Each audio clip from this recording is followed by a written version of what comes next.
Assalamualaikum warahmatullahi wabarakatuh.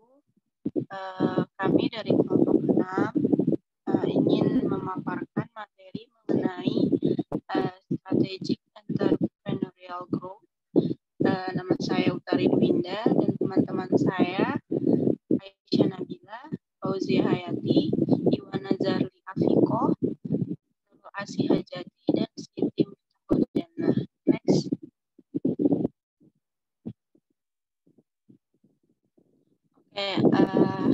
Kami akan memaparkan mengenai materi-materi berikut. Yang pertama, uncertainty and growth, entrepreneurial strategy design and planning. Yang ketiga, designing the business model. Yang keempat, does entrepreneurial really want to be a manager? Yang kelima, managing entrepreneurial growth. Yang keenam, entrepreneurs directly influence growth. Yang ketujuh, key management issue encounter during the growth stage. Yang kedelapan, unique managerial concern of growing ventures. Yang kesembilan, achieving entrepreneurial leadership. Dan yang terakhir, strategic sustainable development. Oke, langsung saja. Yang pertama, next. Yang pertama, uncertainty and growth, key strategic drivers.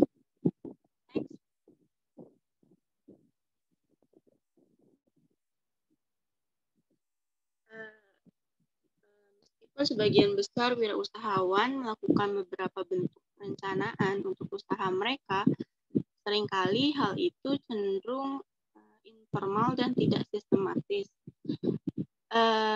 Tetapi saat ini perusahaan kecil menghadapi kompleksitas yang membingungkan atau masalah yang kompleks, terutama dalam kaitannya dengan pasar online dan komunikasi mereka. Nah, oleh karenanya ada alasan tertentu akhir-akhir ini gaya strategis wirausahawan cenderung bergeser dari informal ke formal dan dari yang tidak sistematis menjadi sistematis. Hal ini dikarenakan yang pertama adanya tingkat ketidakpastian untuk menjadi mapan dan berkembang. Jadi dengan adanya tingkat ketidakpastian yang tinggi, pengusaha perlu memiliki pendekatan strategis yang lebih responsif dan adaptif untuk membantu membentuk model bisnis. Ketika ketidakpastian itu menurun, pengembangan strategis yang lebih terencana kemungkinan besar akan lebih berguna. Lalu yang kedua, kekuatan persaingan, baik dalam sisi kuantitas atau jumlah dan kualitas pesaing. Yang akan menambah pentingnya pendekatan strategis yang lebih terencana. Jumlah dan jenis pengalaman yang dimiliki wirausahawan akan tumbuh dan mempengaruhi tingkat perencanaan strategis yang formal. Kurangnya pengalaman yang memadai, baik teknologi atau bisnis, dapat membatasi wirausahawan untuk membuat strategi informal. Tetapi seiring bertambahnya pengalaman, penggunaan proses strategi formal akan membantu menentukan jalur masa depan bagi usaha tersebut. Seiring berkembangnya zaman, strategi kewirausahaan juga membutuhkan perubahan yang mendesak di era baru. Keberlanjutan harus diintegrasikan ke dalam strategi perusahaan wirausaha sejak awal. Pembangunan keberlanjutan menuntut terpenuhinya kebutuhan generasi sekarang agar generasi yang akan datang juga mampu memenuhi kebutuhannya. Tentunya hal ini membutuhkan strategi teknologi, budaya, organisasi, dan kelembagaan yang saling terkait. Oke, next. Lalu LO yang kedua mengenai entrepreneurial strategy, design, and planning. Next. Jadi, apa sih definisi dari entrepreneurial strategy? Yaitu adalah desain atau rencana yang mengintegrasikan niat tim kewirausahaan ke dalam tujuan, kebijakan, dan urutan tindakan untuk membangun model bisnis yang kohesif. Strategi yang dirumuskan dengan baik membantu mengumpulkan dan merekrut sumber daya, melengkapi kompetensi tim, mengimbangi kekurangan, mengantisipasi perubahan lingkungan dan gerakan kontingen oleh lawan yang cerdas, dan untuk membentuk organisasi dengan postur tubuh yang unik dan layak. Lalu rencana strategis terbaik akan dipengaruhi oleh banyak faktor, diantaranya kemampuan wirausaha, kompleksitas perusahaan usaha dan sifat industri. Namun apapun situasi spesifiknya, ada beberapa langkah dasar yang harus diikuti dalam perencanaan strategis. Next. Nah, ini terdapat entrepreneurial strategy process. Jadi bisa kita lihat yang pertama itu strategi formulation. Nah, di tahap ini pemilik atau manajer dari usaha tersebut harus memeriksa lingkungan internal dan eksternal dari usahanya tersebut. Jadi kayak dilihat dulu SWOT-nya, kekuatannya, kelemahan, peluang, dan ancamannya. Selain itu juga perlu dirumuskan untuk menentukan strategi jangka panjang dan jangka pendek usaha, seperti menentukan visi, misi, maksud strategis, sasaran, desain model bisnis, taktik, anggaran, dan kebijakan. Lalu juga visi dan misi harus relevan dan bernilai bagi target customer-nya. Lalu yang kedua, tahap yang kedua, business model conceptualization. Nah, di sini ada kotak biru strategic intent. Jadi bermula dari strategic intent atau maksud strategis dari usaha tersebut. Karena strategic intent juga mempengaruhi desain model bisnis dan mendefinisikan serangkaian tindakan yang berkaitan dengan mengamankan posisi pasar, memperoleh atau merekrut sumber daya, dan menetapkan batasan untuk apa yang akan dilakukan perusahaan dan hubungan apa yang dibutuhkannya untuk hal-hal yang tidak akan dilakukannya dalam hal memproduksi barang dan jasa untuk customer. Lalu yang ketiga, tahap ketiga yaitu strategi execution atau ini implementasinya, penerapannya. Jadi dalam menerapkan rencana strategis, yaitu program rekrutmen untuk memperoleh sumber daya dan kemampuan, terlibat dalam aktivitas masuk pasar, mengembangkan prosedur, aliansi, kemitraan, hubungan dengan pemasok, dan lain-lain. Lalu tahap yang terakhir adalah strategi evaluation. Nah, di tahap ini pemilik dan manajer harus mengevaluasi terkait rencana strategi yang telah ditetapkan dan yang telah diimplementasikan sebelumnya. Jadi evaluasi kinerja strategi terhadap maksud strategi dan hasil yang diinginkan. Apakah strategi tersebut sesuai dengan maksud strategi dan hasil yang diinginkan. Lalu apa tindakan yang akan diambil selanjutnya. Oke, next. Nah, di sini terdapat 4 contoh perusahaan efek dari kemajuan pesat dari teknologi. Jadi judulnya Creative Disruption in the Sharing Economy, Transforming the Foundation to Disrupt the Industry. Jadi kita bisa lihat nih dari 4 perusahaan ini, kayak Airbnb, Uber, Eatwit, Connector, atau kalau di Indonesia mungkin Gojek, Grab, terus kayak platform e-commerce lainnya, platform atau startup ini kan memudahkan customer untuk lebih memudahkan customer lah gitu. Kayak barrier-nya tuh turun drastis gitu kan dengan adanya kemajuan teknologi saat ini. Jadi bisa disimpulkan bahwa adanya teknologi yang telah berkembang pesat ini, kemajuan ini terjadi melalui disruption of existing industries and the creation of new industries.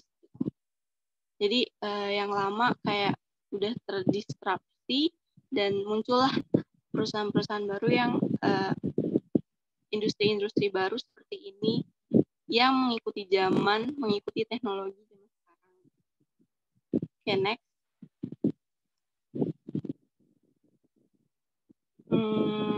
Oke. Selanjutnya ada the lack of strategic planning. Yang pertama itu, pertama, pentingnya usaha baru bagi perekonomian sangat penting dalam hal inovasi, lapangan kerja, dan kekayaan yang diciptakan. Dan perencanaan yang efektif dapat membantu perusahaan yang baru ini bertahan dan tumbuh. Sayangnya, penelitian telah menunjukkan kalau misalkan perencanaan strategis ini tuh masih kurang diterapkan atau masih kurang dilakukan oleh perusahaan-perusahaan atau usaha-usaha baru gitu. Nah, kenapa sih belum diterapkan gitu? Alasannya apa? Yang pertama, time scarcity. Nah, biasanya manajer melaporkan bahwa waktu mereka langka dan sulit dialokasikan untuk rencana strategis dalam menghadapi jadwal operasional sehari-hari. Jadi kayak mungkin nggak bisa rigid gitu ya tentang perencanaan strategis ini. Jadi kayak kebanyakan masih pengennya yang fleksibel gitu. Yang kedua, lack of knowledge atau kurangnya pengetahuan. Jadi pemilik atau manajer memiliki sedikit pengetahuan tentang proses perencanaan. Mereka nggak yakin akan komponen proses dan urutan dari komponen tersebut. Pengusaha juga nggak terbiasa dengan banyaknya sumber informasi perencanaan dan bagaimana mereka dapat digunakan. Lalu yang ketiga, lack of expertise atau skills atau kurangnya keahlian atau keterampilan.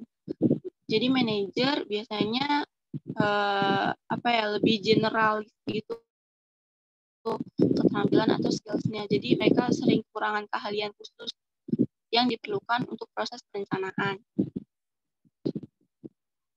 Yang keempat, lack of trust and openness. Jadi kurangnya kepercayaan dan keterbukaan. Pemilik atau manajer sangat sensitif dan cenderung lebih melindungi tentang informasi bisnis mereka atau tentang keputusan yang dapat mempengaruhi mereka. Akibatnya, mereka ragu-ragu menyusun rencana strategis yang membutuhkan partisipasi karyawan atau konsultan luar. Yang terakhir, perception of high cost. Jadi adanya persepsi biaya yang tinggi. Jadi pemilik usaha itu masih menganggap bahwa dengan membuat perencanaan strategi ini ada biaya yang cukup mahal gitu. Ketakutan akan perencanaan yang mahal ini menyebabkan banyak pemilik bisnis menghindar atau mengabaikannya perencanaan secara proses yang layak. Nah, faktor-faktor lain yang ikut menjadi kesulitan dalam proses perencanaan, misalnya baik usaha kecil yang berkinerja tinggi ataupun usaha kecil yang berkinerja rendah memiliki masalah dengan perencanaan jangka panjang, baik waktu maupun biaya merupakan kendala yang utama. Selain itu, perusahaan berkinerja rendah juga banyak melaporkan bahwa konteks perencanaan yang buruk, manajer yang nggak berpengalaman, dan kondisi ekonomi yang nggak menguntungkan termasuk dalam hal masalah mereka. Nah, jelas perencanaan strategis ini bukanlah tugas yang mudah untuk pengusaha baru. Walaupun begitu, sebenarnya banyak manfaat yang bisa diperoleh dari perencanaan strategis ini. Next.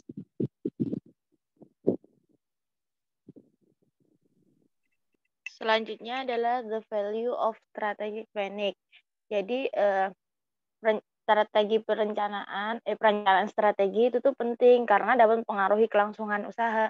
Di sini tuh kan banyak banget alasan UKM terus kayak bisnis-bisnis kecil itu gagal karena mereka itu nggak punya strategi planning gitu. Terus proses perencanaan strategi juga tidak kalah penting dari strategi planning karena dapat digunakan sebagai kunci keberhasilan kinerja. Jadi itu yang penting tuh bukan strategi planningnya juga penting, tapi ada yang penting lagi yaitu prosesnya karena dengan proses strategi planning itu saat nanti bisnis itu udah di atas tiba-tiba dia jatuh karena dia melalui proses strategi planning akhirnya dia tuh tahu bagaimana cara agar dia berada di top lagi gitu. Next.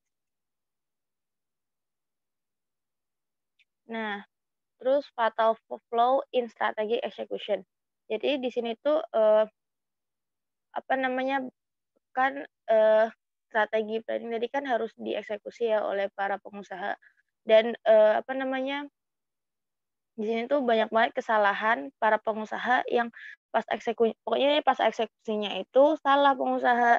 Nah, dari banyak kesalahan tersebut, Porter itu dia tuh berhasil mencatat kesalahan fatal seorang pengusaha saat eksekusi planningnya. Yang pertama adalah misunderstanding industry attractiveness.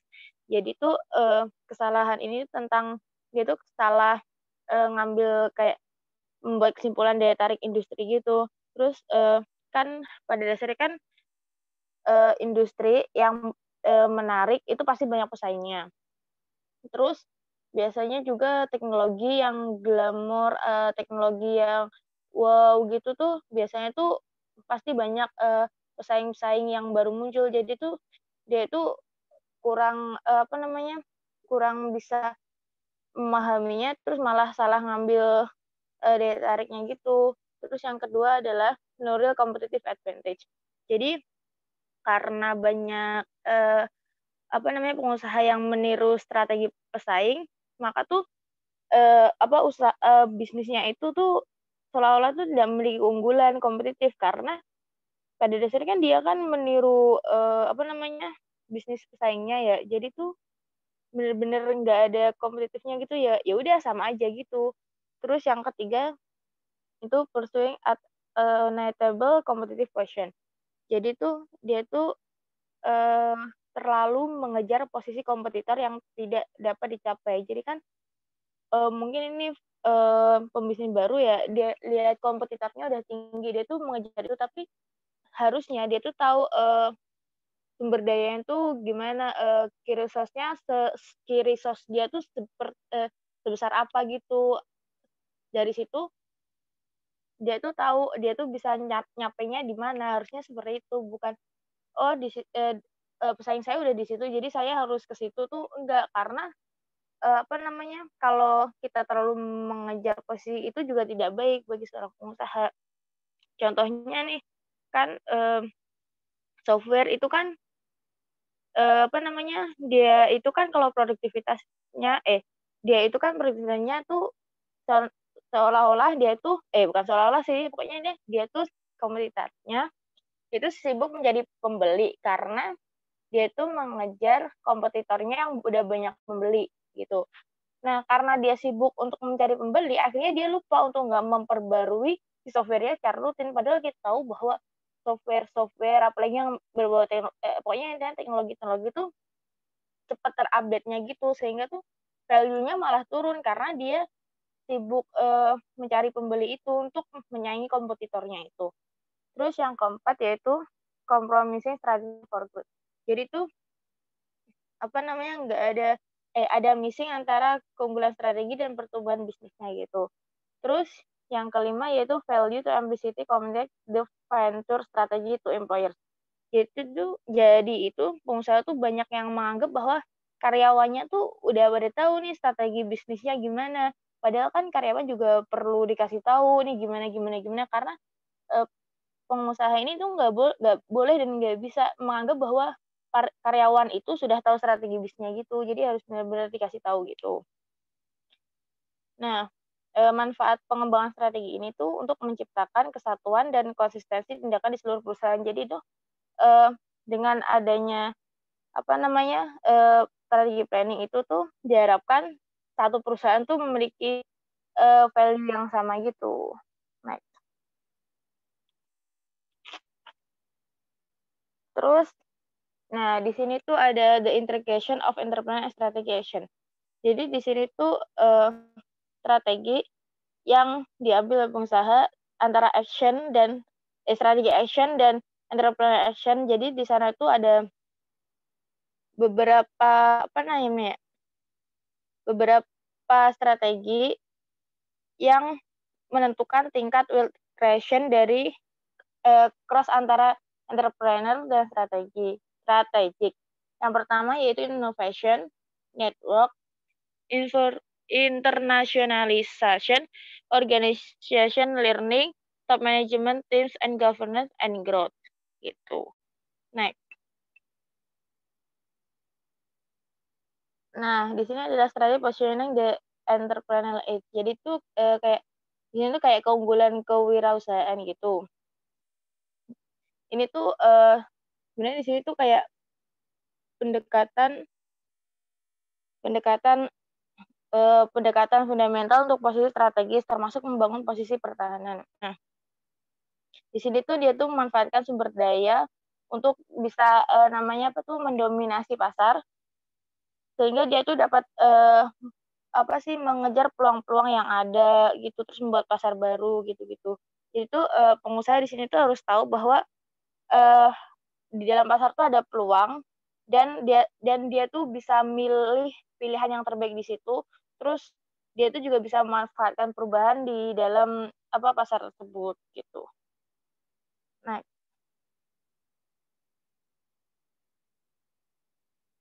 Nah, selanjutnya adalah designing the business model.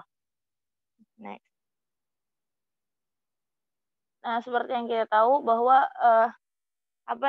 kita kan disuruh yang pertama kemarin kita suruh bikin kayak BMC gitu-gitu. Nah, itu tuh sebenarnya tuh udah didesain di sini. Nah, sebelum itu kita tuh bakal belajar tuh kayak kapabilitas apa sih yang harus dibangun dan dipelihara oleh pengusaha gitu. Terus kayak elemen-elemen model bisnis juga. Yang pertama adalah two capabilities. Yang pertama yaitu dynamic capabilities. Jadi kapabilitas yang berkaitan dengan pengembangan strategis bisnis untuk berinovasi dan membedakan dari pesaing dan beradaptasi dengan pola persaingan yang berubah. Jadi itu ada kapabilitas yang pokoknya intinya dia itu harus mengikuti pasar gitu. Terus yang kedua adalah operation capabilities, yaitu operasional yang memperhatikan pengelolaan operasi bisnis secara rutin. Jadi dia itu selain dia ngikutin pasar, dia itu harus memperhatikan pengelolaan operasi bisnisnya gitu. Dan itu harus dilakukan secara kontinu. Terus selanjutnya 3 elemen model bisnis. Jadi kalau kita belajar bisnis model kanvas kan ada 9 kolom itu. Nah, dalam 9 kolom itu dibagi menjadi 3. Yang pertama yaitu perspektif ekonomi. Jadi perspektif ekonomi ini itu dilihat dari keuntungan dari barang yang diproduksi. Nah, dari situ tuh dibagi lagi jadi yang kalau di BMC itu yang customer segment. Customer segment kan pasar apa sih? Bukan konsumen mana sih yang bakal kita tuju gitu. Terus customer relationship, bagaimana sih kita bangun hubungan dengan konsumen, terus distribution channel, bagaimana sih kita mendistribusikan barang tersebut. Nah, itu tuh dilihat dari perspektif ekonomi. Yang kedua yaitu operasional, yaitu penciptaan nilai perusahaan, rangkaian urutan, proses dan aktivitas yang dilakukan oleh bisnis. Nah, kalau di BMC itu ada revenue model, terus value proportion, dan cost structure. Kalau revenue model, yaitu pendapatan, bagaimana sih caranya kita, pendapatan apa aja sih yang bakal kita dapat dari situ. Itu tuh kayak pendapatan utama sih. Contohnya kalau kalau model P2P itu tuh kayak interest dan lain-lain gitu. Terus kalau value proposition tuh kayak nilai apa sih yang bakal kita kasih ke customer, kayak contohnya tuh kayak kita ngasih kemudahan atau apa gitu. Terus cost structure, nah di sini kayak biaya utama apa sih yang bakal dikeluarkan oleh perusahaan gitu. Terus kebalik deh, yang customer segment itu tadi yang positioning, yang revenue itu yang economic perspective. Nah, yang ketiga adalah strategic position market. Jadi di sini tuh menjelaskan tentang key resource, partner network, dan key activities. Jadi kalau key resource dia itu jelas dia itu grupnya kayak resource dia tuh punya apa untuk growing bisnisnya gitu. Terus kalau partner network dia tuh harus tahu dia harus berpartner sama siapa untuk membuat bisnisnya itu jalan. Terus kayak aktivitas tuh dia harus tahu aktivitas utamanya dari bisnis itu apa gitu. Next. Terus, does entrepreneur really want to be a manager? Next. Nah, di sini tuh sebenarnya tuh pengen tahu apakah seorang pengusaha tuh benar-benar pengen pengen dan bisa menjadi seorang manajer, karena sebenarnya mindset manajer dan mindset seorang pengusaha tuh beda.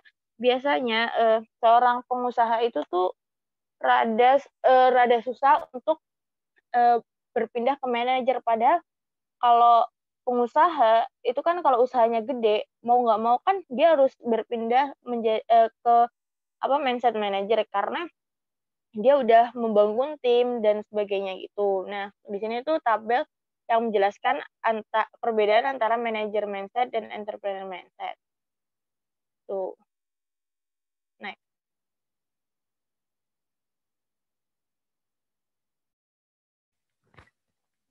Nah, selanjutnya yaitu balancing the focus entrepreneurial versus managerial. Nah, seperti yang udah dikasih tahu sebelumnya, itu kalau entrepreneurial itu susah kadang untuk berubah ke manajerial. Nah, makanya kita harus balancing the focus. Terus, jadi melakukan usaha dibarengi dengan melakukan transisi ke beberapa sifat administrative manager sangat penting untuk pertumbuhan sebuah usaha yang sukses. Dan terdapat studi yang mengkarakterisasi dua pandangan antara administratif atau manajerial dan entrepreneur. Jadi ada dua point of view, yaitu entrepreneur point of view dan administrative point of view. Nah, kedua hal tersebut bisa direpresentasikan dengan berbagai cara. Misalnya gini, dalam komitmen dari sumber daya bisa dilihat dari frame entrepreneurial. Entrepreneurial adalah tanggapan untuk kebutuhan lingkungan yang berubah, sedangkan dalam pandangan manajerial difokuskan kepada pengurangan resiko.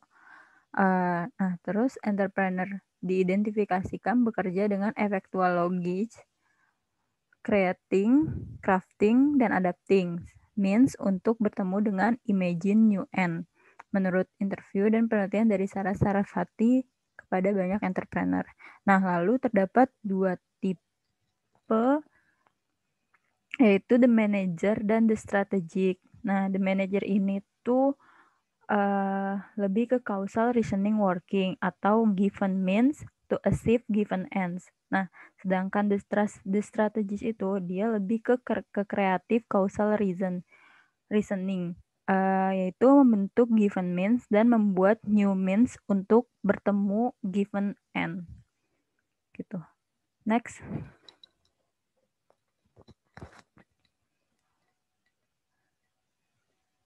Nah, ini disebut sebagai unsolved product marketing matrix. Nah, ini tuh untuk mengilustrasikan antara yang tadi point of view-nya dan dapat mengadopsi corporate strategic tools. Nah, di sini bisa dilihat kalau misalkan market penetration itu berarti dia marketnya udah ada dan produknya juga ada. Itu disebutnya market penetration. Sedangkan kalau product development itu dia marketnya udah ada tapi produknya baru. Nah, selanjutnya ada market extension di mana marketnya itu baru sedangkan produknya udah ada. Terus yang terakhir itu ada diversification yang di mana market dan produknya sama-sama baru. Jadi kalau di market extension dan product development yang menjadi constraint yaitu antara market dan produk yang mana yang akan berpengaruh pada fokusnya untuk memilih antara produk atau market. Nah, tujuannya untuk memilih antara produk yang udah diketahui tapi pasarnya baru atau membuat produk baru untuk meningkatkan pendapatan dari pasar yang sudah ada.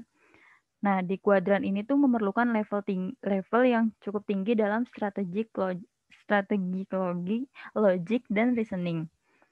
Nah, sedangkan di market penetration, itu produk dan market sudah diketahui, di mana tujuan dari market penetration yaitu untuk memaksimalkan penjualan dengan kombinasi dari fixed min, yaitu produk dan market, untuk mencapai N. N-nya itu tuh higher revenues, sales, or profit. Jadi N-nya itu kalau di market penetration sudah diketahui. Nah, dalam kuadran di market penetration yaitu memerlukan manajemen logic dan reasoning. Nah, sedangkan untuk bagian yang diversification-nya itu market yang baru dan produk yang baru, di mana memerlukan pendekatan rasional dan logis yang berbeda, karena masing-masing point of view, yaitu entrepreneurial, strategic, dan manajerial harus seimbang jika pertumbuhan yang efektif ingin terwujud. Nah, hal ini akan dibahas lebih lanjut di poin-poin berikutnya. Next. Nah, poin yang pertama yaitu linking strategy to new product in new market. Nah, jadi terdapat strategi bernama Blue Ocean Strategy dalam menghubungkan produk baru di dalam pasar yang baru. Nah, Blue Ocean ini didefinisikan sebagai pasar di mana tidak adanya industri saat ini. Maksudnya yaitu seorang entrepreneur membandingkan Blue Ocean atau pasar yang belum ada industrinya dengan Red Ocean, yang mana pasar tersebut sudah sangat ramai dengan banyaknya pesaing. Jadi tuh pengusaha di sini harus bertujuan untuk membangun keberadaan pasar di mana pasarnya belum diketahui persis. Nah, kunci dari strategi ini yaitu mengukir pasar baru yang belum ditangani oleh pesaing. Nah, di Blue Ocean Strategy itu juga membutuhkan 2 critical insight. Yang pertama yaitu realisasi industri saat ini, batasan pasar dan kondisi tidak tetap atau berubah-ubah, dan sebagai entrepreneur tidak terikat dengan aturan peserta pasar yang mapan. Terus yang kedua yaitu kesadaran yang kuat akan bagaimana proposisi value yang dialami oleh pelanggan bisa ditingkatkan dengan peraturan industri dan pasar saat ini, dan membangun bisnis untuk mengeksploitasi kondisi yang baru. Lalu, untuk menemukan Blue Ocean yang tadi, yaitu diperlukan seorang entrepreneur untuk berpikir inovatif melalui lensa nilai atau value innovation. Nah, biasanya banyak strategi yang membuat perbedaan antara dua tipe fundamental strategi, yaitu seeking differentiation atau establishing a low cost base. Nah, sedangkan value innovation ini membutuhkan strategi di mana peluang differentiation dan low cost-nya itu bisa dimanfaatkan sebagai sebuah prinsip strategi. Contohnya itu kayak misalkan sirkus nih. Sirkus itu kan dia banyak banget kan performanya, kayak misalkan dia menggabungkan elemen dance dan teater juga, terus membangun tema penampilan juga, terus habis itu ada musikalnya juga. Nah, namun di sisi lain dengan performanya yang banyak, tapi dia juga harus mengeliminasi struktur biayanya dia. Jadi walaupun dia diferensiasi dari layanannya, tapi dia juga harus meminimalisasikan atau ya meminimalisasikan low cost-nya gitu. Kayak misalnya dia harus mengeliminasi biaya asuransi, transportasi, pelatihan, serta memberi makan hewan yang dia pakai. Nah, menurut manajemen sirkus tuh dibandingkan dengan mereka berinvestasi untuk memperkerjakan artis yang mahal, mereka lebih memilih untuk menginvestasikannya dalam mengembangkan penampilan mereka. Gitu. Next. Nah, terus ada managing entrepreneurial growth. Next. Nah, jadi setelah melakukan usaha yang baru, entrepreneur harus mengembangkan sebuah manajemen transisi yang dapat dimengerti. Nah, seiring bertumbuhnya usaha, entrepreneur harus ingat 2 poin penting. Yang pertama itu, sebuah perusahaan yang adaptif harus mempertahankan karakteristik kewirausahaan tertentu untuk mendorong inovasi dan kreativitas. Lalu, entrepreneur harus menerjemahkan semangat inovasi dan kreativitas ke anggota mereka sambil secara pribadi melakukan transisi menuju ke model yang lebih manajerial. Nah, kelangsungan hidup dan pertumbuhan dari bisnis baru memerlukan entrepreneur untuk memiliki strategi, kemampuan, dan skill yang taktis. Nah, di sini ada venture development stage. Terdapat 5 stage, yaitu New Venture Development, Startup Activities, Venture Growth, Business Stabilization, dan Innovation or Decline. Stage yang pertama yaitu, stage ini tuh namanya life cycle stage. Stage yang pertama yaitu New Venture Development. Nah, di stage pertama ini terdapat aktivitas yang diasosiasikan dengan formula awal sebuah usaha. Nah, fase awalnya itu yaitu dasar dari proses kewirausahaan yang memerlukan kreativitas dan penilaian. Nah, selain itu juga terdapat akumulasi dan penambahan sumber daya yang dimaksud dengan kreativitas, penilaian, dan tahapan networking untuk merumuskan strategi awal kewirausahaan. Nah, di tahapan ini juga ditentukan filosofi umum, misi, ruang lingkup, dan arah dari perusahaan tersebut. Terus ada stage yang kedua. Stage yang kedua itu namanya startup activities. Nah, pada tahap kedua ini meliputi pengerjaan fondasi yang akan berkontribusi untuk membuat sebuah rencana bisnis yang formal, termasuk mencari modal, melakukan kegiatan pemasaran, dan melakukan perkembangan tim kewirausahaan yang efektif. Nah, aktivitas-aktivitas ini biasanya menuntut strategi kewirausahaan yang agresif dengan usaha yang maksimal, ditunjukkan untuk meluncurkan sebuah usaha. Hal ini juga ditandai dengan langkah-langkah perencanaan strategis dan operasional yang dirancang untuk mengidentifikasi keunggulan kompetitif perusahaan dan untuk mengungkapkan sumber pembiayaan. Pertimbangan marketing dan finansial merupakan yang cenderung paling penting pada tahapan kedua ini karena bisnis masih dalam tahap berjuang untuk kelangsungan hidupnya. Tuh. Nah, terus ada stage yang ketiga yaitu growth stage. Pada tahap ini biasanya memerlukan perubahan besar-besaran strategi kewirausahaan atau perusahaan. Kompetisi dan kekuatan pasar menyuarakan reformulasi strategi. Misalnya tuh kayak beberapa perusahaan keluar dari bisnis karena tidak mampu mengatasi pertumbuhan usaha mereka. Jadi di tahap ini kalau misalkan mereka nggak bisa mereformulasi strategi, banyak perusahaan yang mungkin akan keluar dari bisnis dan tapi juga ada yang terus melaju ke stage berikutnya tuh. Nah, entrepreneur yang memiliki kreativitas yang tinggi juga kadang nggak mampu atau tidak berkeinginan untuk menghadapi tantangan administratif yang ada dalam stage ini. Jadi mereka akan memilih keluar atau pindah ke usaha lain. Nah, makanya pada di tahap ini entrepreneur point of view itu lama-lama bertransisi ke managerial point of view. Nah, di stage ini juga menghadirkan masalah yang lebih baru dan lebih substansial dibandingkan dengan masalah yang mereka hadapi pada saat tahapan kedua. Yang tadi, jadi yang di sini tuh lebih kompleks masalahnya dibandingkan pada saat awal, yaitu saat startup activities. Nah, di growth stage juga merupakan sebuah transisi dari kewirausahaan yang tidak formal atau yang tadinya itu cuma one person leadership menjadi leadership manajerial yang formal dan berorientasi pada tim. Jadi kan semakin besar usahanya, maka semakin besar juga entah itu karyawan dan lain-lain. Makanya dari yang tadinya pemimpinnya itu cuma satu atau one person leadership, jadinya di sini lebih menerapkan prinsip manajerial gitu. Yang mana prinsip manajerial itu biasanya berorientasi pada tim.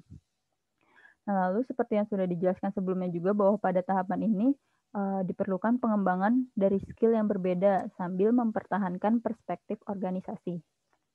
Nah, terus ada stage yang keempat, yaitu business stabilization. Nah, pada tahapan atau stage yang keempat ini, tahap dari kondisi pasar dan usaha dari entrepreneurnya. Yaitu selama tahapan ini, beberapa pengembangan biasanya terjadi termasuk persaingan yang meningkat, ketidakpedulian konsumen terhadap barang atau jasa dari perusahaan, dan kejenuhan pasar karena terlalu mirip. Nah, penjualan seringnya mulai stabil, dan entrepreneur harus mulai berpikir bagaimana perusahaan akan berjalan dalam 3-5 tahun ke depan. Nah, stage ini juga dinamakan dengan swing stage. Selain business stabilization, di sini juga ada swing stage karena pada tahapan ini terdapat periode di mana perusahaan beralih ke tingkat yang lebih tinggi dan lebih profitable, atau perusahaan malah akan beralih menuju penurunan dan kegagalan. Pada tahapan ini tuh inovasi hal yang sangat penting untuk kesuksesan bisnis di masa depan.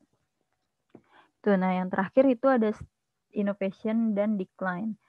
Nah, tahapan ini tuh menandakan perusahaan yang gagal berinovasi maka akan mati. Jadi tahapan ini tuh benar-benar menentukan apakah perusahaan ini bisa makin membesar atau dia akan keluar dari bisnis. Makanya kalau misalkan inovasinya dia gagal, perusahaan itu akan langsung keluar dari bisnis. Perusahaan yang sukses secara finansial akan sering mencoba untuk mengakuisisi perusahaan inovatif lainnya untuk memastikan pertumbuhan mereka sendiri. Terus juga banyak perusahaan yang melakukan pengembangan produk dan layanan baru untuk menambah penawaran. Nah, jadi kalau misalkan emang perusahaannya semakin lama semakin sukses besar, mereka akan mencoba inovasi-inovasi lain seperti mengakuisisi perusahaan lain atau menambah cabang-cabang mungkin di luar kota atau sampai internasional.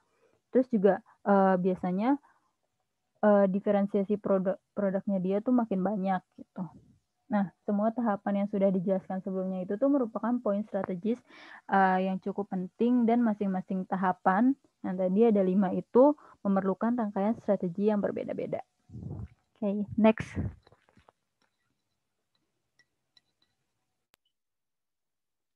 Selanjutnya ada entrepreneurs directly influence growth, atau pengusaha itu secara langsung mempengaruhi pertumbuhan dari usahanya.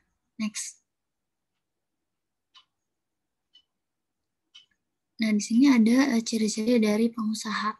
Yang pertama, dia itu selalu melihat peluang. Selain melihat, dia juga mengejar peluang, serta juga dia percaya akan keberhasilan suatu usaha melalui keunikan dari ide, kekuatan produk, atau juga pengetahuan keterampilan khusus yang dimiliki oleh orang tersebut. Nah, penting bagi wirausahawan untuk berorientasi pada pertumbuhan untuk menjaga kerangka berpikir kewirausahaan dan menghindari resiko yang menghambat inovasi dengan tanggung jawab manajerial yang pastinya lebih besar. Namun dalam beberapa kasus, kesuksesan akan mempengaruhi kemampuan seseorang pengusaha untuk berubah dan berinovasi. Di sini ada sebuah studi menemukan bahwa wirausahawan ini secara langsung mempengaruhi orientasi pertumbuhan perusahaan yang dapat diukur dengan tujuan profitabilitasnya, tujuan produk atau pasarnya, tujuan sumber daya manusia, dan tujuan fleksibilitasnya. Oleh karena itu, jika wirausahawan berharap untuk mempertahankan ide kreatif yang dapat membantu melancarkan usaha pertamanya, maka ada beberapa langkah atau tindakan khusus yang harus diambil. Next. Nah, di sini ada selanjutnya masalah manajemen utama yang dihadapi selama tahap pertumbuhan usaha. Next. Nah, tahap pertumbuhan itu seringkali menandai sebuah metamorfosis dari usaha pribadi menjadi sebuah grup atau perusahaan. Nah, manajemen dari usaha yang baru,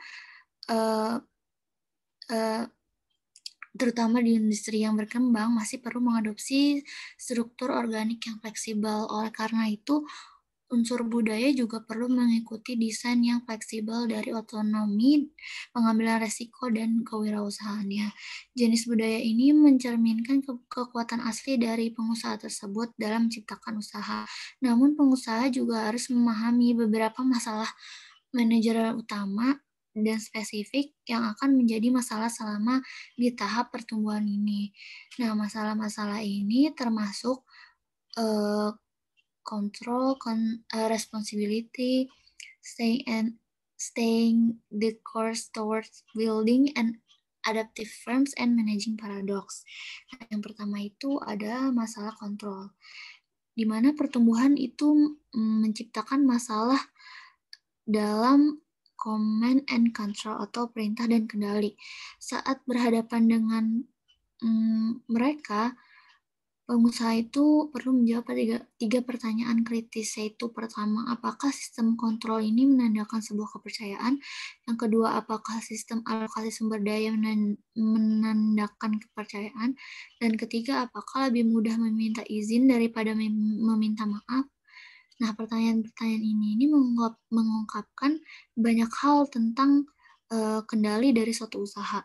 Jika jawaban mereka adalah iya, maka suatu usaha itu bergerak menuju perpaduan yang lebih baik di antara kontrol dan partisipasi. Tetapi jika mereka menjawab tidak, alasan untuk setiap respons negatif itu harus diperiksa dengan cermat.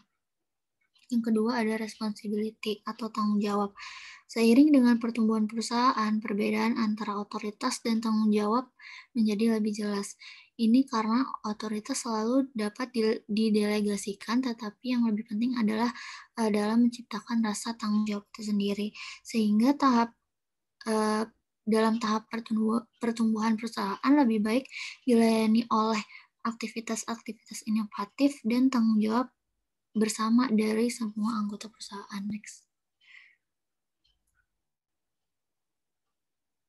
Next. Nah, di sini ada building the adaptive business. Perusahaan wirausaha yang menghadapi pertumbuhan harus tetap fleksibel dan tetap beradaptasi dengan lingkungan yang berubah setelah memulai suatu bisnis. Perusahaan adaptif seperti itu akan meningkatkan peluang bagi karyawannya untuk memulai perubahan dan menanamkan keinginan untuk menjadi lebih berinovatif. Pengusaha dapat membangun perusahaan adaptif dengan cara berikut. Yang pertama, share the entrepreneur's vision atau membagikan visi dari pengusaha. Visi dari pengusaha ini harus meresap ke seluruh orang yang ada di dalam organisasi agar karyawan-karyawannya memahami arah dari perusahaan dan berbagi tanggung jawab untuk pertumbuhan perusahaannya. Pengusaha juga dapat mengkomunikasikan visi secara langsung kepada karyawan melalui pertemuan, percakapan, atau melalui seminar. Apapun format yang digunakan untuk menyebarkan visi ini, memiliki visi bersama memungkinkan personel usaha untuk menangkap impian dan menjadi bagian integral dalam menciptakan masa depan perusahaan yang lebih baik secara bersama. Yang kedua, ada increase the perception of opportunity atau meningkatkan persepsi peluang. Ini dapat dicapai dengan desain pekerjaan yang cermat. Pekerjaan tersebut harus memiliki tujuan yang pasti dan menjadi tanggung jawab semua orang di lingkungan perusahaan. Setiap tingkat hierarki harus diberi informasi tentang perannya masing-masing dalam menghasilkan produk atau layanan. Ini disebut sebagai staying close to customer.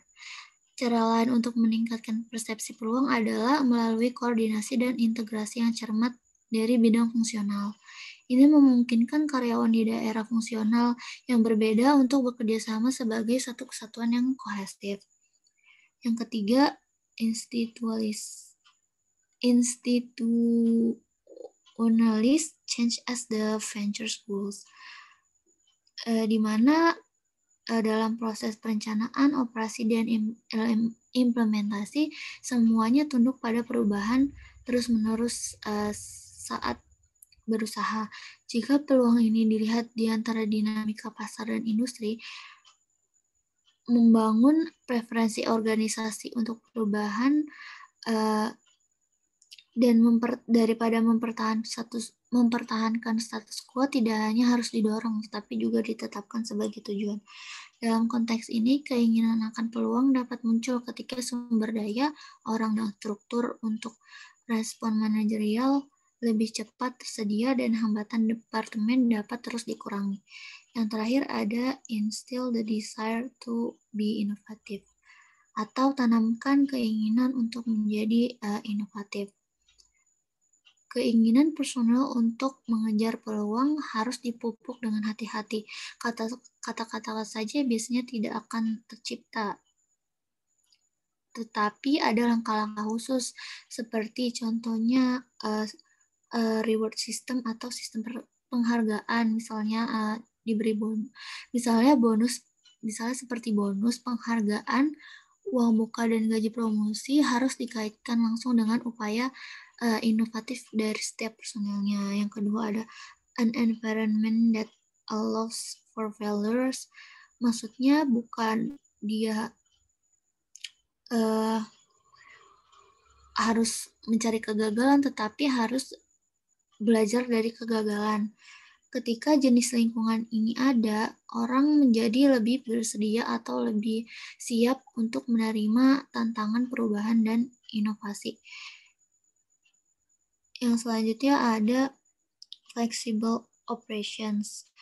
Fleksibilitas menciptakan kemungkinan terjadinya perubahan dan memiliki efek positif. Jika sebuah usaha tetap berlalu secara kaku, itu tidak akan responsif terhadap teknologi baru, perubahan pelanggan, atau perubahan lingkungan juga. Inovasi tidak akan terjadi karena tidak cocok. Next.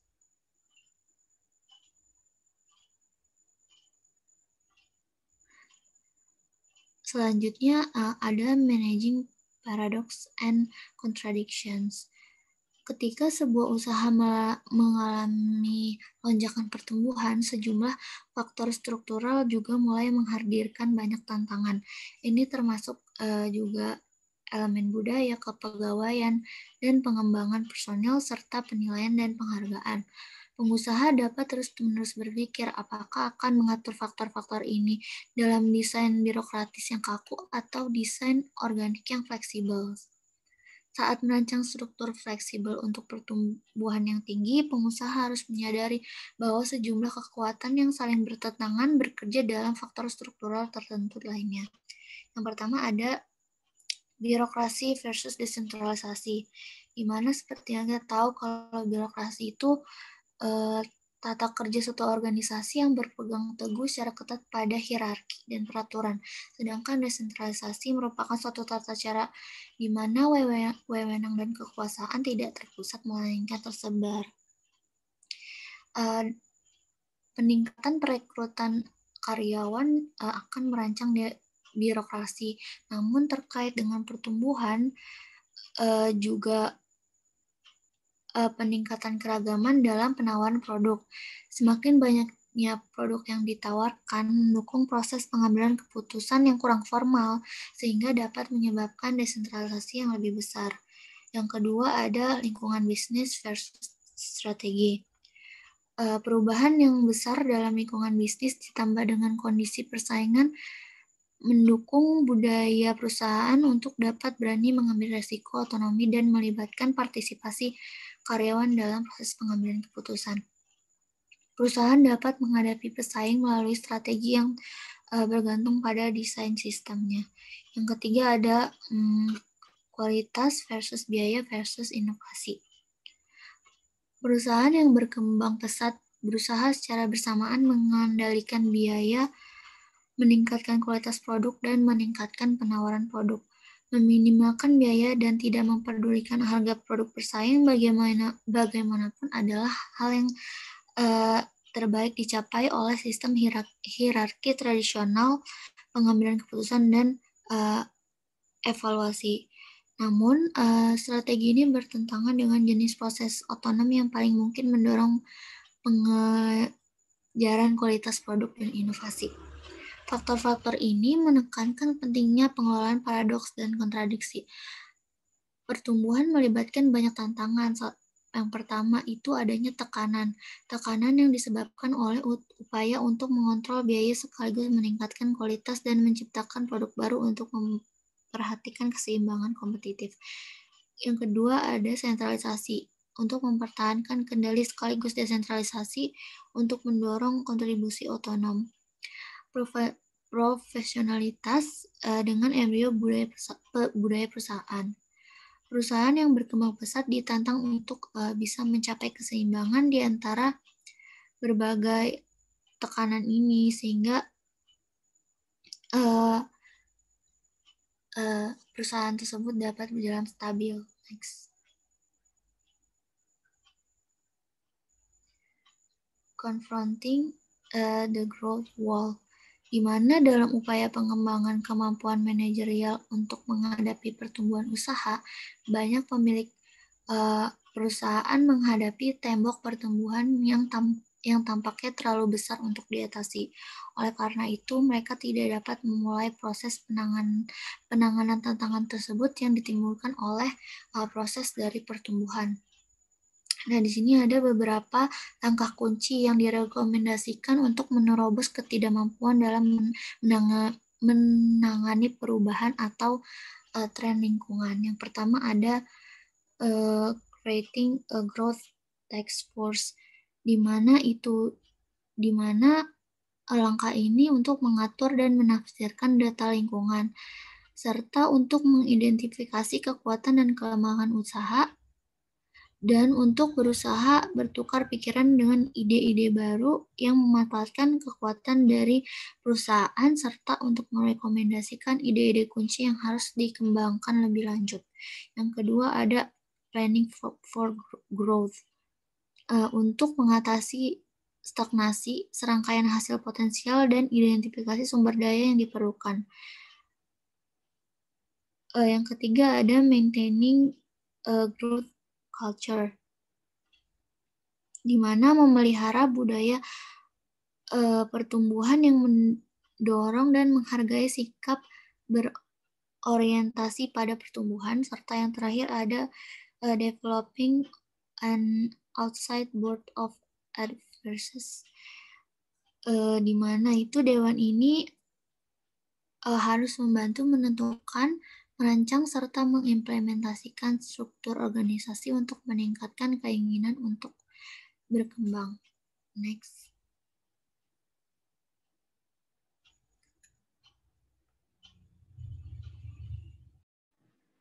Nah, selanjutnya ada L8, yaitu membahas unique managerial concern of growing ventures.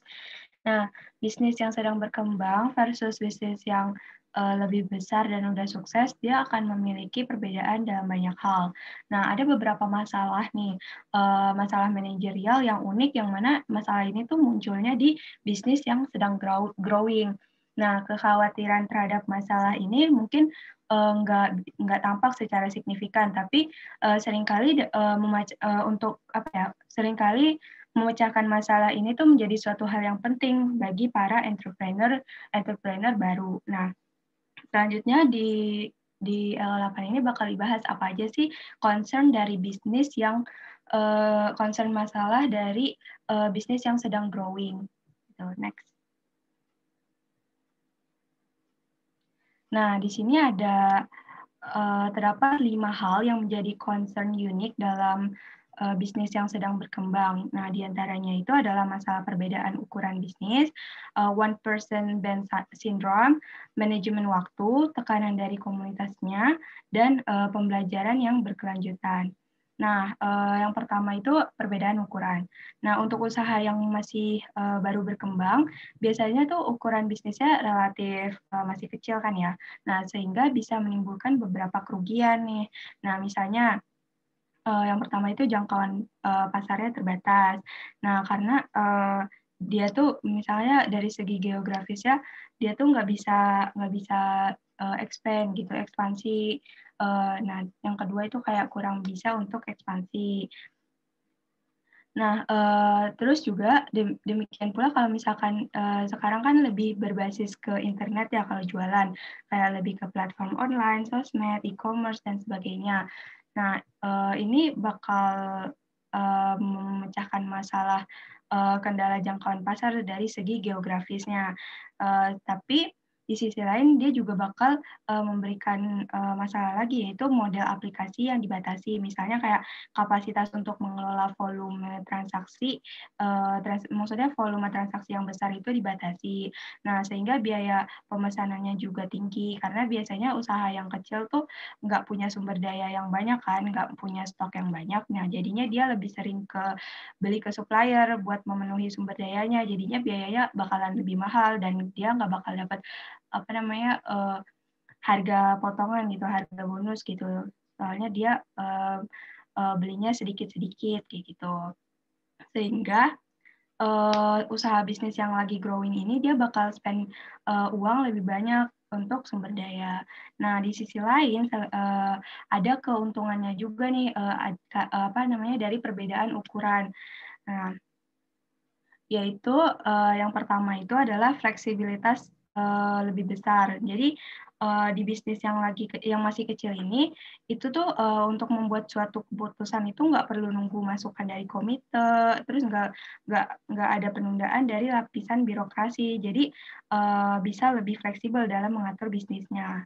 Terus yang kedua, komunikasi dengan komunitas jadi lebih konsisten. Kenapa? Karena seorang wirausaha bisnis kecil yang biasanya lebih dekat sama masyarakat yang ada di sekitarnya, dia jadi lebih tahu dan dia jadi lebih punya wawasan khusus nih dari keterlibatan dia di masyarakatnya, yaitu mereka bisa lebih menyesuaikan produk atau layanan supaya sesuai dengan kebutuhan atau keinginan yang dimau sama komunitas tertentu, kayak gitu. Nah, yang ketiga, keuntungan yang ketiga itu adalah kemampuan untuk menawarkan layanan pribadi. Jadi, layanan pribadi ini layanan pribadi yang bisa dikasih oleh seorang wirausaha ini adalah suatu hal yang penting gitu, dan salah satu elemen kunci kesuksesan bisnis saat ini kayak gitu. Nah, masalah manajerial lain yang jadi concern di bisnis lagi growing itu adalah one person band syndrome. Nah, ini tuh terjadi ketika seorang wirausaha gagal mendelegasikan tanggung jawab kepada karyawannya. Nah, sindrom ini tuh biasanya muncul dari pola kemandirian oleh wirausahawannya, di mana dia tuh melakukan perencanaan sampai ke operasionalnya itu dia lakukan secara pribadi gitu, secara sendiri. Nah, sehingga di sini wirausahawan tuh harus menyadari gitu pentingnya pendelegasian tugas. Nah, supaya apa? Karena supaya wirausaha ini bisa lebih fokus, pengusaha itu lebih bisa fokus di bagian atasnya aja yang fokus di perencanaan dan lain-lainnya, biar operasionalnya tuh dipercayakan aja kepada karyawannya kayak gitu. Nah, masalah yang selanjutnya itu adalah masalah manajemen waktu. Jadi di sini tantangan sebagai wirausaha yang masih punya bisnis yang bisnisnya itu lagi growing, itu adalah memanage waktu supaya bisa digunakan secara efektif. Nah, wirausahawan itu harus belajar nih menggunakan waktu sebagai sumber daya. Nah, untuk melakukan kegiatan manajerial waktu harian supaya lebih efisien, maka pemilik atau manajer atau pengusaha dia tuh harus mengikuti 4 langkah penting.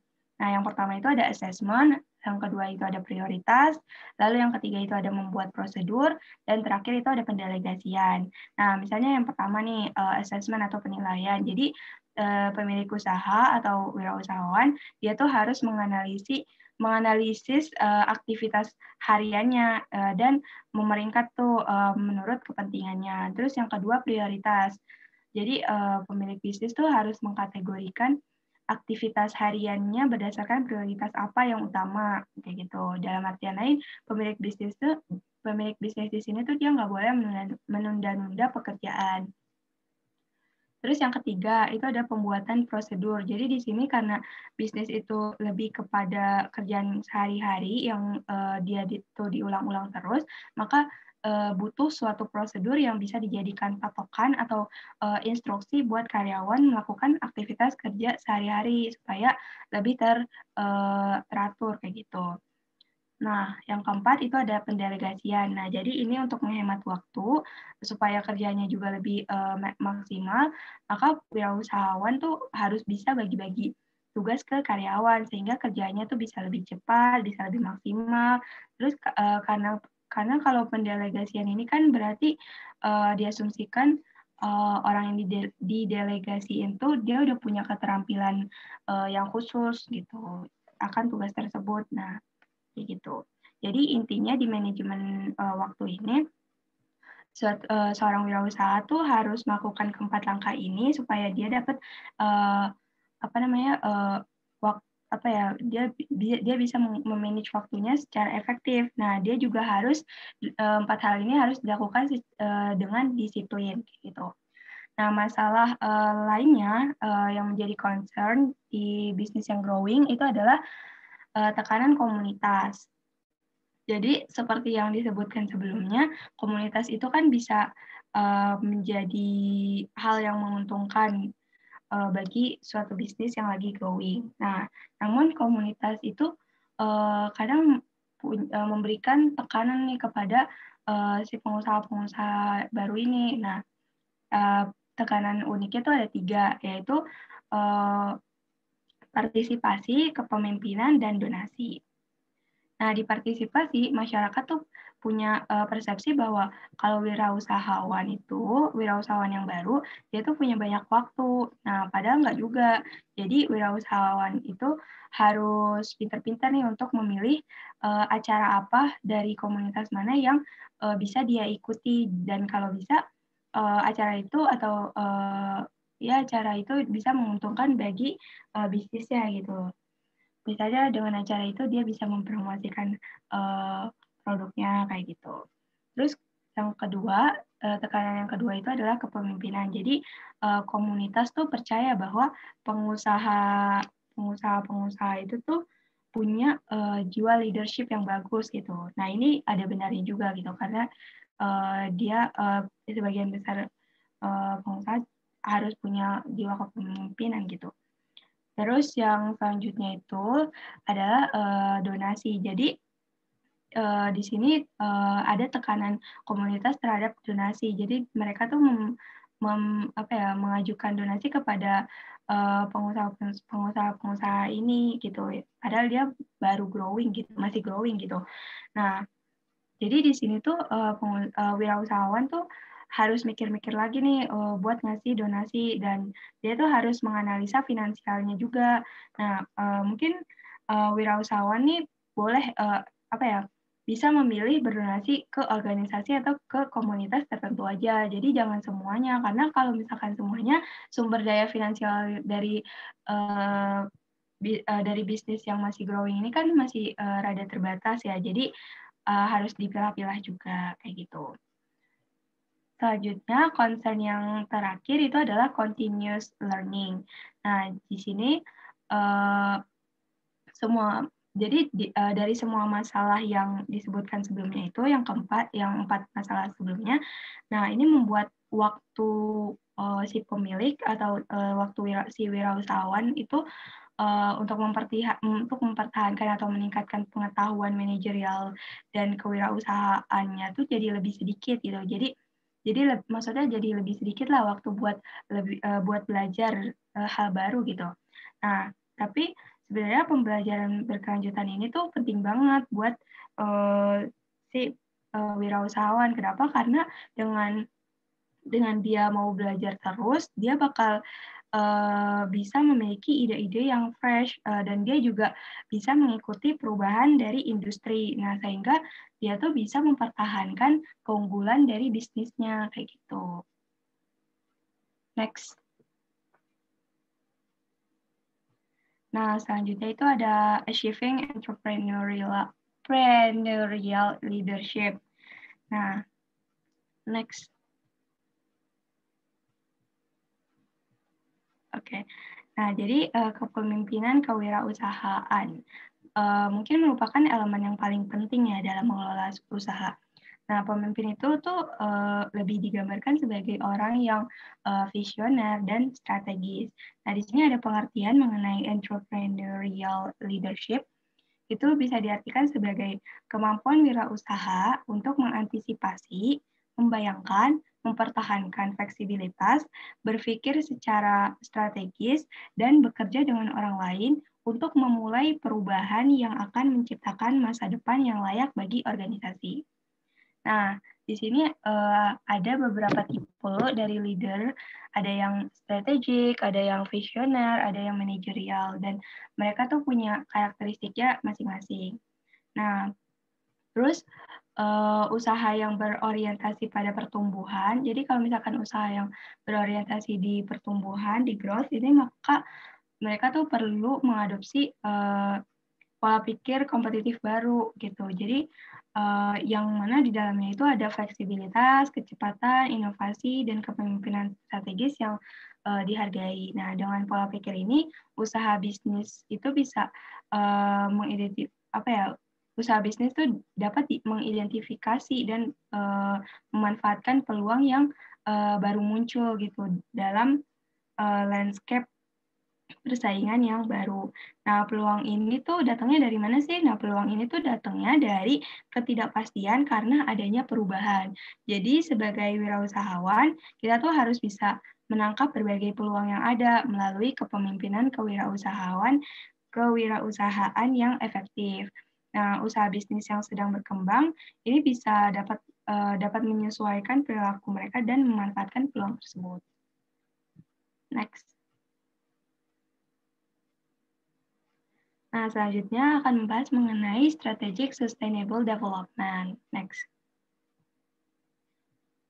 Jadi dalam mengelola bisnisnya, wirausahawan tuh nggak melulu mengejar profit gitu. Jadi wirausahawan tuh harus bisa menggunakan konsep berkelanjutan untuk memandu pengembangan competitive advantage di jangka panjang. Nah, jadi si pebisnis ini tuh dia harus mengintegrasikan tujuan lingkungan dan sosial ke dalam tujuan perusahaannya. Nah, itu adalah suatu keharusan.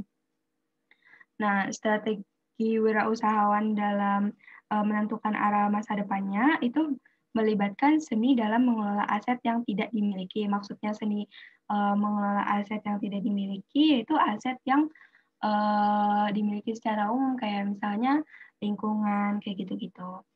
Nah, jadi saat ini isu yang menjadi tantangan bagi wirausahawan kan adalah isu keberlanjutan lingkungan, keberlanjutan sosial kayak gitu. Terus yang mana dengan adanya isu ini pengusaha tuh harus bisa membuat strategi yang bisa melindungi sumber daya yang tidak dimiliki oleh bisnisnya ini. Maksudnya adalah ya tadi sumber daya alam dan lingkungan yang ada di luar sana, bukan yang kita miliki kayak gitu. Nah, di sini bisa dilihat di samping ini itu ada gambar. Nah, ini adalah the three legs sustainability entrepreneur. Nah, ini tuh dibuat oleh Tilly and Young. Nah, dia nih ilustrasi ini tuh menggambarkan bahwa kewirausahaan berkelanjutan atau sustainability entrepreneurship itu menyatakan bahwa baik itu bentuk kewirausahaan sosial maupun kewirausahaan lingkungan itu nggak akan cukup untuk memenuhi syarat sebagai kewirausahaan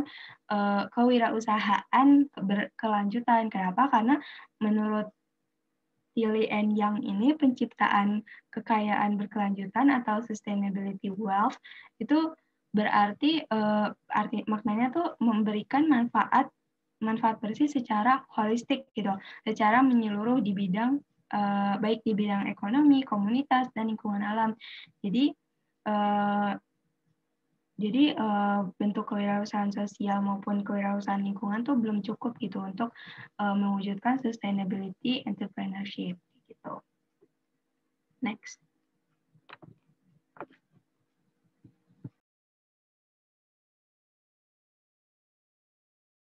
Selanjutnya ada sustainability helix. Nah, di sini terdapat gambar helix di mana menunjukkan adanya interaksi antara area yang interaktif dan kompleks.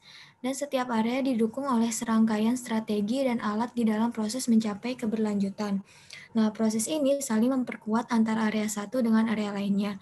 Nah, bisa dilihat pada gambar ini, untuk areanya berada di sebelah kiri gambar yang mana ada government and management, operation and facilities, design and process innovation, human research development and corporate culture, ada marketing and communication, dan terakhir ada partnership and stakeholder engagement. Nah, untuk prosesnya sendiri ada di stage 1, stage 2, stage 3, dan stage 4, di mana tujuannya itu untuk sustainable organization. Nah, untuk areanya sendiri dan prosesnya sendiri akan saya jelaskan di slide selanjutnya. Nah, di sini the sixth trend atau masih bahas helix yang tadi, di mana di sini mau bahas tentang area-areanya. Yang pertama itu ada governance and management. Di sini maksudnya adalah organisasi membutuhkan seperangkat alat dan proses manajemen yang luas untuk memastikan bahwa perusahaan tidak hanya makmur secara ekonomi, tetapi juga bertanggung jawab secara sosial dan ekonomi. Dan yang kedua, area kedua ini ada operation and facilities, di mana organisasi dapat meningkatkan efisiensi dan efektivitas dalam praktik bisnis, dan operasi untuk mengurangi biaya dan dampak eksternal. Nah, di area ketiga ada design and process innovation, di mana organisasi dapat dengan cepat mengetahui kebutuhan pelanggan akan suatu produk atau layanan.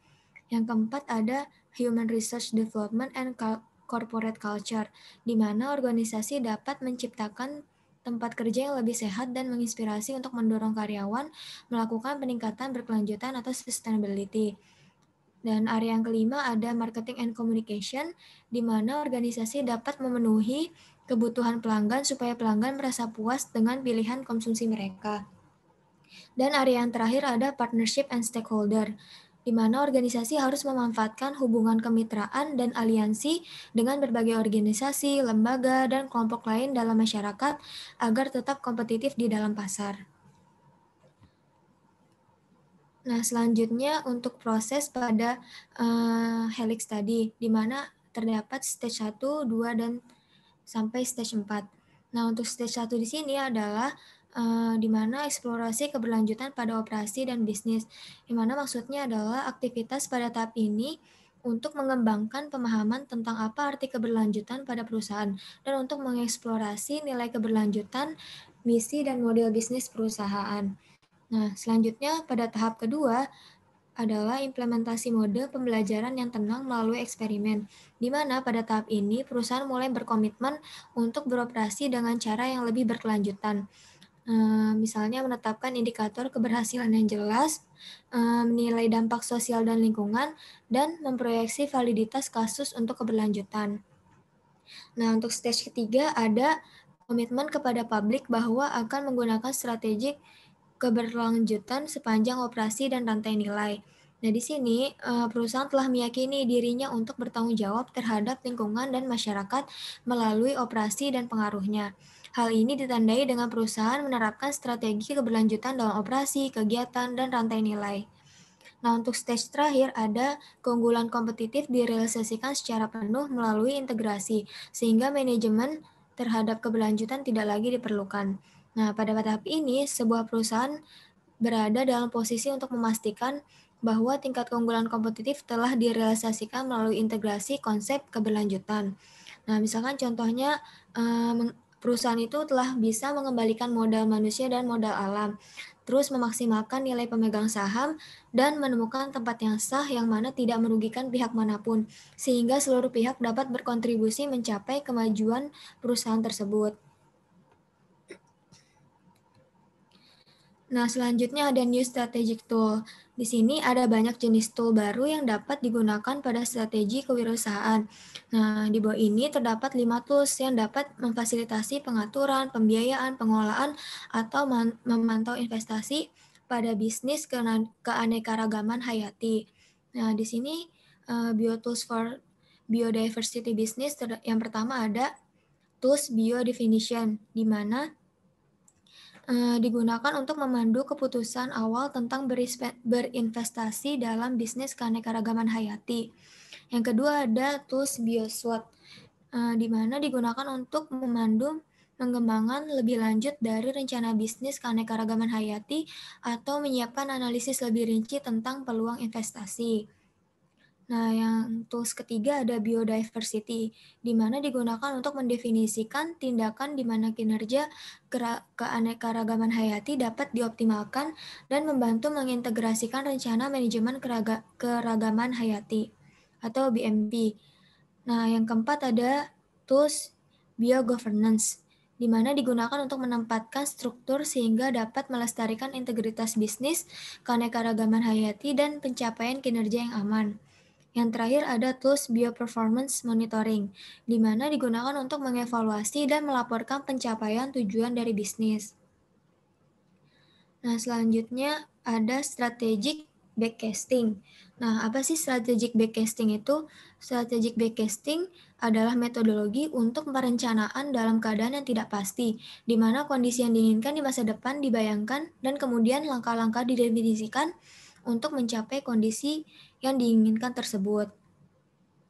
Nah, teknik ini adalah pendekatan yang sangat baik untuk mengeksplorasi implikasi strategis berkelanjutan. Nah, metode ini dimulai dengan memeriksa beberapa skenario alternatif di masa depan, biasanya dari perspektif normatif atau perspektif yang diinginkan, kemudian analisis kuantitatif melalui pertanyaan-pertanyaan. Nah, selanjutnya di bawah ini ada the natural step research panel, di mana di bagian atas itu adalah ketersediaan sumber daya dan kemampuan ekosistem yang mana harus selalu dipastikan ketersediaannya oleh perusahaan. Nah, untuk bagian bawahnya adalah permintaan akan sumber daya yang dibutuhkan untuk perusahaan itu dapat bertahan hidup. Nah, setiap orang atau perusahaan memiliki kesempatan untuk menjadi lebih strategis tentang pilihan dan rencana dalam jangka panjang. Nah, melalui inovasi, kreativitas, dan potensi perubahan yang tidak terbatas, organisasi dapat bergeser ke arah yang lebih keberlanjutan atau sustainability. Nah, organisasi yang berwawasan ke depan juga dapat menciptakan keberlanjutan dan juga bermanfaat di masa depan. Nah, sekian dari presentasi kami. Terima kasih atas perhatiannya. Wassalamualaikum warahmatullahi wabarakatuh.